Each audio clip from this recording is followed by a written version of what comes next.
Greetings, exalted ones. You are no match for me. Hey guys, welcome back to another video today. Today's video is going to be another Killstreak breakdown, this time using Obi-Wan Kenobi. I'm actually pretty pleased with myself for actually getting a Killstreak as like a defending team. It's often harder to get Killstreaks on the defending side. If you do too well, the enemy team doesn't push through, so it's a bit tricky sometimes, but I was fortunate enough to able to get one this time around. So the cards I'm using for Obi-Wan I've got Give It All, which is you can use the all-out push from a greater distance away, so I could be further away from someone and I can still, hit them with the push. Jedi Resilience, which is he gets extra health regen, and I've got Forward, which is defensive rush, does more damage, so you can one-shot any trooper except heavies and buffed officers. So you can like one-shot assault and specialist, as I just did there. So I've got a few kills pretty quick, but I can see I'm losing health, so I'm backing up. But thanks to Obi-Wan's pretty good health regen, I'll still have quite a bit of health once I get it back.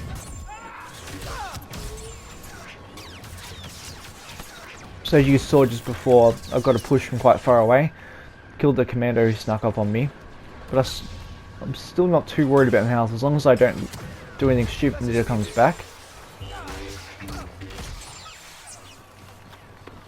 So I'm just looking for anyone I can kill, try and allow my team to push the droids back as far as possible. But you can only do so much on this type of map because of the iron disruptors. Like I can't really do anything with them. I managed to parry the vibro sword there from the commando droid, which is kind of cool. I didn't know I could do that fully, but I just tried it anyway. So I parried him, then I got an extra hit in after that, which was kind of nice. Definitely got to be careful though. I didn't want to use all that push then, but I was kind of trying to get Palpatine. Thank God I turned around. The last thing you want to do is actually turn away from you when there's a saber hero, because they can easily use an ability on you. So thankfully I was able to turn around in time. Yeah, I definitely recommend the all-out the Give It All card, the all-out push star card. You can be further away and still get them. It's a lot easier if there's a group of them and you can't cover the ground well enough. Everyone's defensive rush is really good. Don't be afraid to use that, because he pretty much blocks anything in front of him, and unless the enemy team uses force powers or shoots you from behind, he can't actually be hit. So like, if I use defensive rush, like Kylo for example, couldn't hit me unless he does his frenzy. But yeah, more importantly, it blocks blaster shots in front of you. So it's a really good ability that you can turn into an offensive ability, which is pretty good. So don't be afraid to use that. Pardon me.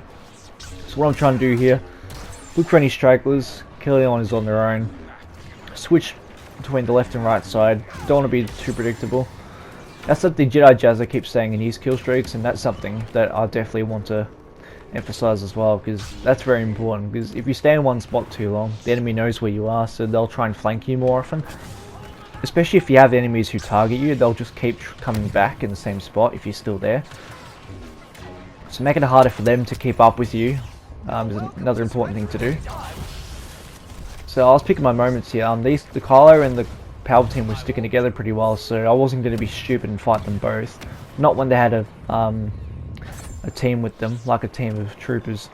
That's pretty much just disaster. And until we got inside the phase 2, I wouldn't have to worry about them for now, so I kind of just let them do their own thing. Hopefully our teammates kill them. If I saw one on their own, or they're surrounded, then I would go for them in that situation, but as long as they're together and they have troopers with them, that's not something I'll do. No need to risk yourself when you don't need to. Like, we're in no danger of losing at this point, because we either destroy the M2T or they push through to phase 2, so at this point we're in no danger, so no need to overextend. So again, I'm just scanning the area, obviously while getting hit with the M2T. See that push right there? that's the emphasis on the give it all star card for the all out push. I was standing on this side and I hit him on the other side of where the M2T was. So it really is a card that I definitely recommend using. See, I'm doing my best to scan the area, see who's around. Because the last thing you want is to just charge in like without thinking. Like, you got to know what's around you and before you make any stupid decisions. Because I see some people just charge in and they see like a group of people and just assume, oh look, I can go get a multi. Yeah, you might get it, but you might get yourself killed in the process. So just got to be mindful of where you go. You got to pick your moments too, especially like even if it's just a blaster hero, a saver hero, or just anybody. You got to know which fights you'll come out alive of. If you think you'll die, don't stay there. You know.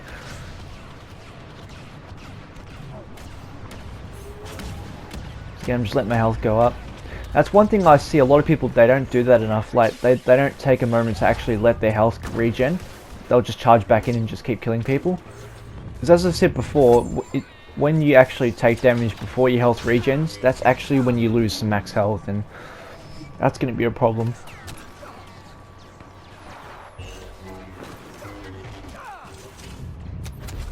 I'm not sure what this area was thinking, but I chased him down anyway.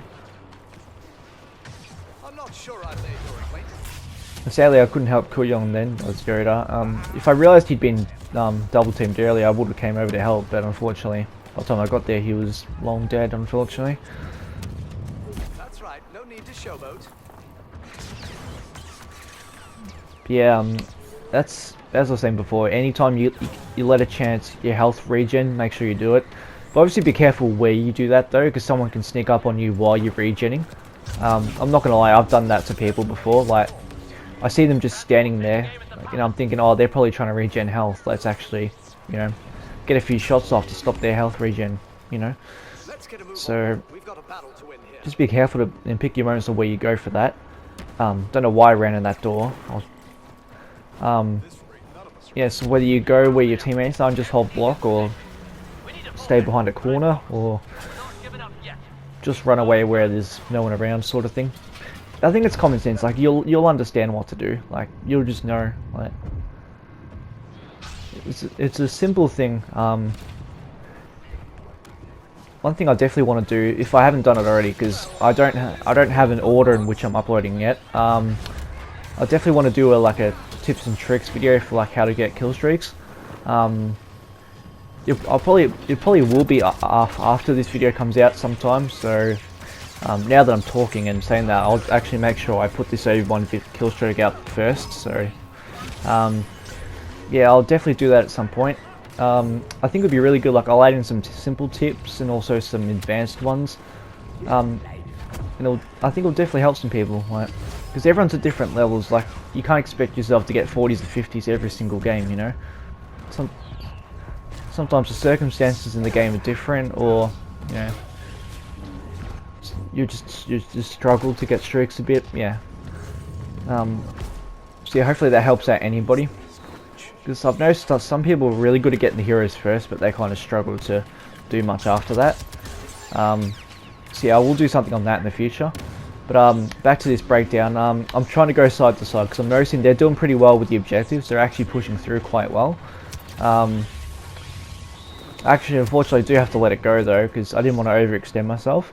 What I was thinking in this situation was, obviously Palpatine would have wrecked me, but I'm thinking, even if they push through, which they do, I'm thinking, if they contest the throne room, I want to try and be alive for as long as I can, so I can actually help my team defend it.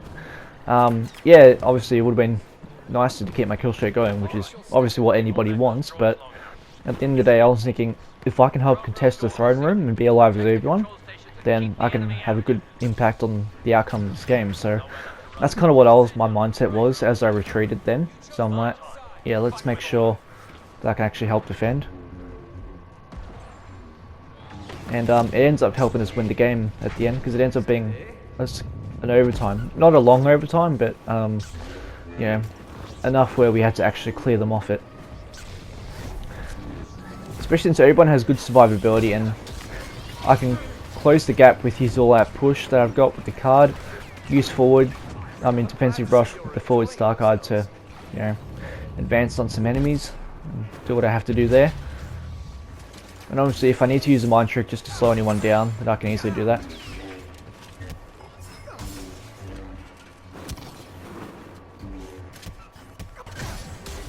So yeah, I managed to parry him again there. Thankfully, Luke was kind enough to help me there. I anticipated he'd freeze me. I kind of just was a bit more thinking I need to get my stamina back. But yeah, that worked out fine.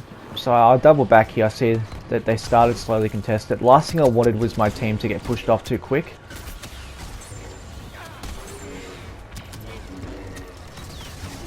Thankfully, that's the beauty with everyone. His survivability is really good.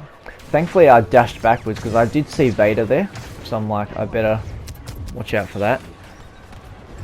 Slowly retreat. Thankfully, Obi-Wan's got really good survivability, so you can get away with taking some damage, but obviously you still got to be careful though, because he can still die as quick as anybody if you don't make smart decisions. So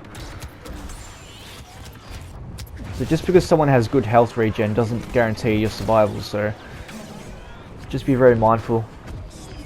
Got a few nice parries on Maul there. I was able to finish him off. Definitely, if you can perfect the parry, definitely use it. It really puts them off guard. Obviously, don't rely on it because not everyone keeps swinging in that same speed and motion. So not everyone goes 1, 2, 3 sort of thing as you can parry it. Some people might wait in between while you swing.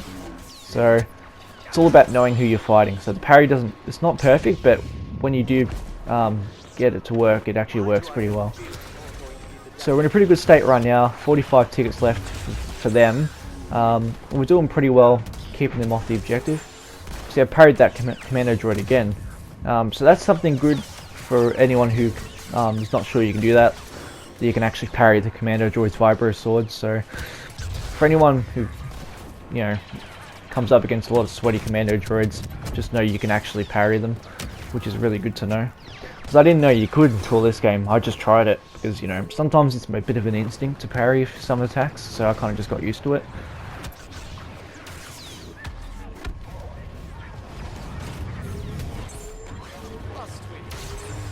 That's Grievous down. So I'm trying to keep the heroes at bay as well, obviously killing anyone else I see. Because the easiest way for an enemy team to push is if their heroes do well.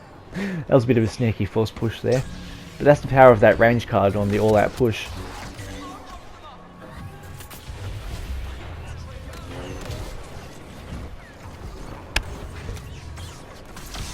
So just note too, if you do use defensive rush, it won't do anything against Palpatine. He can still hit you through it. So if you're going to do defensive rush up on Palpatine, just be careful what you're doing, because he can still, you know, wreck you as quick as anybody.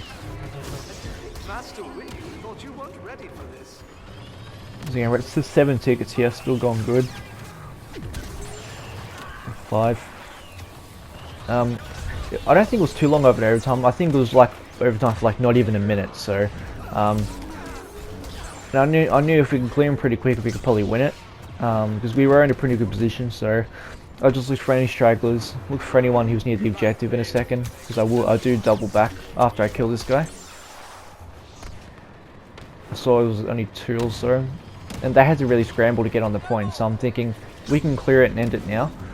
Because I don't really care about getting like big kill streaks. I'd rather get a streak while playing the objective. So being able to successfully defend in the last phase there, it was a really good win for me. And this was actually the first time I've got 50 plus with Obi-Wan and GA, so that was kind of nice. I've done it in CS but not GA until now, so that's why I was also extra happy. But that is going to do it today, guys. Hope you all enjoy, and I'll catch you all in the next one. See you later.